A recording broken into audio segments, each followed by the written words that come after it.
Welcome back to my channel biotonic. और आज का हमारा टॉपिक है हर्षी और चेस नामक दो साइंटिस्ट ने जो फाइनल प्रूफ किया था कि DNA is a genetic material. Okay, लेकिन इसकी स्टोरी कहाँ से स्टार्ट हुई थी? जब 90s में बहुत सारे साइंटिस्ट फाइंड आउट कर रहे थे कि कौन सा मॉलिक्यूल है जो एज ए जेनेटिक मटेरियल काम कर रहा है। ठीक है, उसमें सबसे पहला एक्सपेरिमेंट किसने किया था?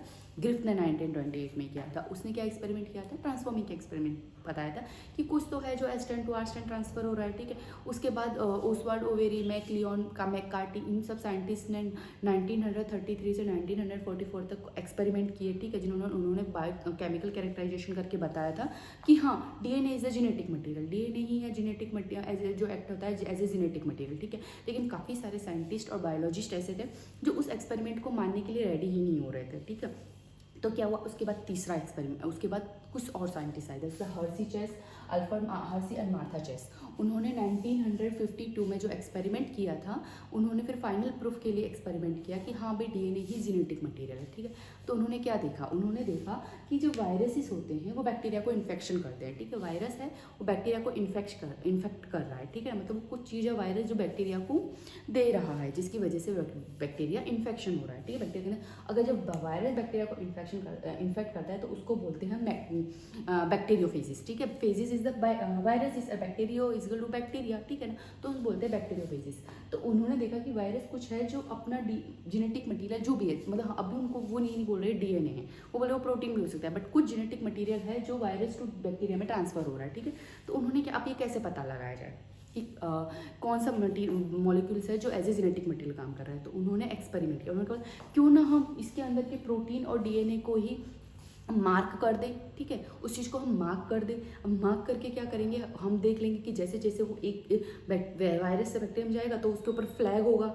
ठीक है, फ्लैग होगा तो बता देगा कि हाँ भाई मैं यहाँ पे हूँ। अगर प्रोटीन होगा तो प्रोटीन बता देगा कि भाई अगर बैक्टीरिया के प्रोटीन्स के अंदर वो फ्लैग मिल गया तो मतलब प्रोटीन ट्रांसफर हो रहा है। अगर बैक्टीरिया के डीएनए के अंदर वो फ्लैग मिल गया, ठीक है, तो हमको पता चल जाएगा कि भाई वो डीएनए ट्रांसफर हुआ है। ठीक, क्यों ना हम वायरस के ही प्रोटीन और डीएनए को फ्लैग कर दें। और वो फ्लैग कैसे करेंगे? ठीक है, उसको हाईलाइट कैसे करेंगे? ठीक है, तो उन्होंने क्या, रेडियो एक्टिव उसमें ही, तो उन्होंने क्या बोला, हाँ क्यों ना हम उसके खाने में ही कुछ ऐसी रेडियो एक्टिव जो बायोमोलिक्यूल्स है उसको हाईलाइट कर दे जो उसका खाना है। ठीक है, जैसे कि अगर हम देखते हैं डीएनए जो है वो फॉस्फोरस बना हुआ, तो क्यों ना हम उसके फॉस्फोरस को ही हाईलाइट कर दे।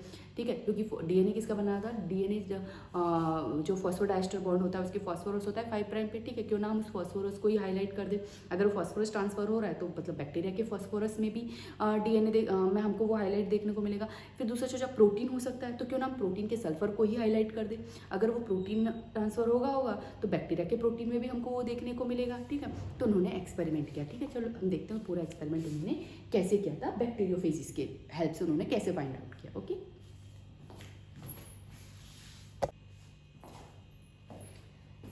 तो इन्होंने क्या किया कि जो फेजिस थे, जो वायरसेस थे, उसको ऐसे मीडियम में ग्रो किया। ठीक है, ये मीडियम में ग्रो किया मतलब उनको खाना दिया। कैसा खाना दिया? उनको सल्फर दिया। ठीक है, उन्होंने एक खाने में दो वायरसेस लिए, दो अलग अलग मीडियम में ग्रोथ किए। एक वायरस को उन्होंने सल्फर के मीडियम में ग्रोथ किया था। ठीक है, जो रेडियो एक्टिव था S35 था, जिसको फ्लैग किया हुआ था। दूसरे मीडियम के अंदर फॉस्फोरस था, जिसको रेडियो एक्टिव किया हुआ था, फ्लैग किया हुआ था। ठीक है ना, ठीक, तो ये क्या हुआ, जब रेडियो एक्टिव किया तो फॉस्फोरस किसके अंदर चला जाएगा? जब फिर दोनों वायरसेस को ग्रोथ किया उसके अंदर। ठीक है ना, वो मीडियम के अंदर उनको खाना दिया। ठीक है, तो इन्होंने जब फॉस्फोरस को खाया, जब इस फेज ने, इस वायरस ने, तो उसके डीएनए में फॉस्फोरस चला गया। वो हाईलाइटेड किया हुआ रेडियो एक्टिव जो फॉस्फोरस था वो उनके डीएनए में चला गया। यहाँ सल्फर को जब इस फेज ने खाया, इसके अंदर से जो अपना ग्रोथ किया, अंदर से खाना लिया प्लेट के अंदर से, तो उसके अंदर सल्फर था जो हाईलाइटेड किया होता रेडियो एक्टिव 35 से। ठीक है ना, S35 से। तो उसका जो प्रोटीन के स्ट्रक्चर्स थे वो उसमें सल्फर चला गया, वो हाईलाइटेड हो गए। ठीक है, तो नॉर्मली प्रोटीन का जो स्ट्रक्चर है वो कहाँ कहाँ हमको सेल वॉल्स वगैरह सब में देखने को मिलता है, तो इसका जो था वो हाईलाइटेड हो गया। ठीक है, जहाँ जहाँ प्रोटीन का स्ट्रक्चर था, पर डीएनए हाईलाइट नहीं, क्योंकि डीएनए में सल्फर होता ही नहीं है। लाइकवाइज इस फॉस्फोरस जो किया था उसका डीएनए हाईलाइटेड हो गया। ठीक है, वहाँ फॉस्फोरस पहुँच गया, तो वो क्या हो गया, फॉस्फोरस जो यहाँ पहुँच गया तो उसका डीएनए रेड हो गया। ठीक है, हाईलाइटेड हो गया P35 32 से। लेकिन इसका जो प्रोटीन का स्ट्रक्चर था वो एज इट इज़ रहा, क्योंकि वहाँ पे तो हाईलाइटेड नहीं किया था। फिर उन दोनों को क्या किया, इन्फेक्शन किया। किसके अंदर? बैक्टीरिया के अंदर।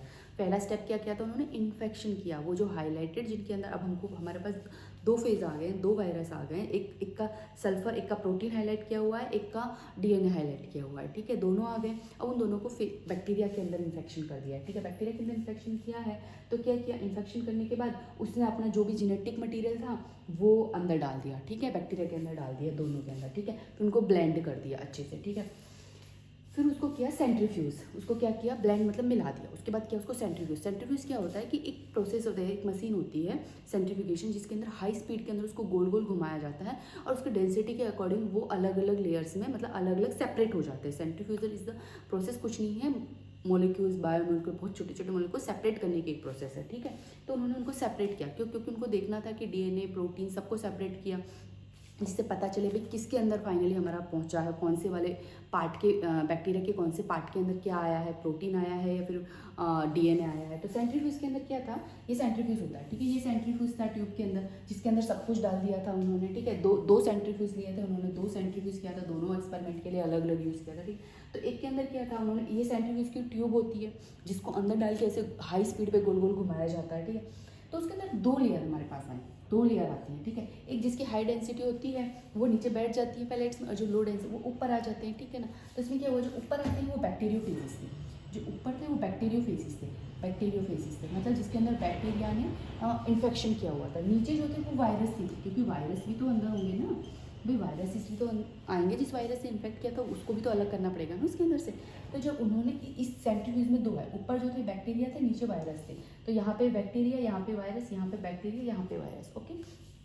तो जो सेंट्रीफ्यूज के अंदर पहले एक्सपेरिमेंट के अंदर देखे, जहाँ हमने सल्फर वाला खाना दिया था, सल्फर से मतलब प्रोटीन को हाईलाइट किया था जहाँ पे, तो उसका क्या हुआ था कि उसका प्रोटीन जो था वो वायरस के अंदर ही रहा, उसका प्रोटीन वायरस के अंदर S35 वो नीचे देखने को मिला, वायरस, ठीक है, नीचे जो था ट्यूब के अंदर जब नीचे देखा तो वायरस वाला जो पार्टिकल्स थे वहाँ पे प्रोटीन मिला। ऊपर जो बैक्टीरियोफेज थे, इन्फेक्शन वाला था, वहाँ पे कुछ भी रेडियो एक्टिव वाला हमको देखने को नहीं मिला, वहाँ पे कुछ भी हाईलाइटेड जो किया था, मतलब बैक्टीरियोफेज था, जो बैक्टीरिया था हमारा, उसके अंदर जो वायरस ने इन्फेक्शन किया था उसके अंदर का जो प्रोटीन था बैक्टीरिया के अंदर, उसमें कुछ भी कोई भी प्रोटीन हाईलाइटेड नहीं था, ठीक है। उसके जो प्रोटीन थे वो खुद के बैक्टीरिया के ही थे, वायरस का नहीं आया था उसके अंदर, ठीक है। दैट मीन इस प्रूफ से हुआ कि प्रोटीन नहीं है जो ट्रांसफर हुआ है, क्योंकि प्रोटीन तो रह गया वायरस के अंदर ही, ठीक है। दूसरा एक्सपेरिमेंट जहाँ उन्होंने फॉस्फोरस मतलब डीएनए को हाईलाइट किया था, उसको जो ब्लेंड करके सेंट्रीफ्यूज किया, तो जो ऊपर वाला पोर्शन था वो बैक्टीरियोफेज था, मतलब बैक्टीरिया वाला था, इन्फेक्शन के वाला था, उसके अंदर देखा तो उसके अंदर फॉस्फोरस उनको देखने को मिला, मतलब जो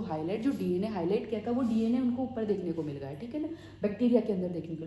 वायरस के अंदर डीएनए नहीं था, वायरस के अंदर डीएनए बचा ही नहीं था, उसके अंदर सिर्फ प्रोटीन वाला जो पार्टिकल बचा था, नीचे जो हमको मिला था यहाँ पे वो था, ठीक है ना, उसमें कोई भी नहीं। तो जो हाईलाइटेड वाला पार्ट वो हमको कहाँ पे मिल गया था, बैक्टीरिया के अंदर। पर हमने डीएनए किसको हाईलाइट किया था, बैक्टीरिया के तो नहीं किया था, हमने तो वायरस के डीएनए को हाईलाइट किया था, ठीक है ना, बैक्टीरिया के डीएनए को तो हमने किया ही नहीं था। बट फिर भी हमको बैक्टीरिया का डीएनए हाईलाइटेड, वो जो हमने रेडियो एक्टिव P32 से हाईलाइट किया था जिस डीएनए को, वायरस वाले को, वो बैक्टीरिया के अंदर देखने को मिल गया, बैक्टीरिया के अंदर आ गया, ठीक है, सेंट्रीफ्यूज में।